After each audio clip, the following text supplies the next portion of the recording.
Welcome to NML news channel. Amudalavalasa నియోజకవర్గంలో ఆముదాల వలస పట్టణంలో మండల యూనిట్ క్లస్టర్ గ్రామ బూత్ కమిటీల ప్రమాణ స్వీకార కార్యక్రమం ఘనంగా జరిగింది. ఈ కార్యక్రమానికి ఆముదాల వలస గౌరవ శాసనసభ్యులు మరియు రాష్ట్ర పియూసీ చైర్మన్ శ్రీ కూన రవికుమార్ గారు ముఖ్య అతిథిగా హాజరై కొత్తగా ఎన్నికైన కమిటీ సభ్యుల్ని ప్రమాణం చేయించారు. ఈ కార్యక్రమానికి రాష్ట్ర పార్టీ నుండి ప్రత్యేక పరిశీలకులుగా వచ్చిన మాజీ ఎమ్మెల్సీ బుద్ధ నాగ జగదీశ్వరరావు గారు ఈ సందర్భంగా మాట్లాడిన శ్రీ కూన రవికుమార్ గారు పార్టీ బలోపేతం కోసం ప్రతి స్థాయిలో సమిష్టిగా పనిచేయాలని పిలుపునిచ్చారు. ప్రతి కార్యకర్త ప్రజలకి చేరువగా ఉండి ప్రభుత్వ పథకాల్ని ప్రతి కుటుంబానికి చేరవేయాలని సూచించారు. ప్రజల సమస్యల్ని తక్షణమే గుర్తించి పరిష్కారం దిశగా కృషి చేయాలని ఆయన కోరారు.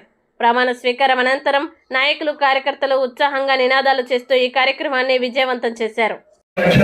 కట్టుబడి ఉంటూ పార్టీ సభ్యునిగా క్రమశిక్షణతో ప్రజా సేవాభావంతో మనసా వాచ కర్మేణ నిరంతరం పాటుపడుతూ నిస్వార్థంగా అవినీతి అక్రమాలకు పాల్పడకుండా దీక్షా దక్షతలతో అంకిత భావంతో తెలుగుదేశం ప్రతిష్టను ప్రతిపత్తిని పరిరక్షించేందుకు ఎల్లప్పుడూ కృషి చేస్తూ పార్టీ మరియు ప్రజలు నాపై ఉంచిన విశ్వాసాన్ని వమ్ము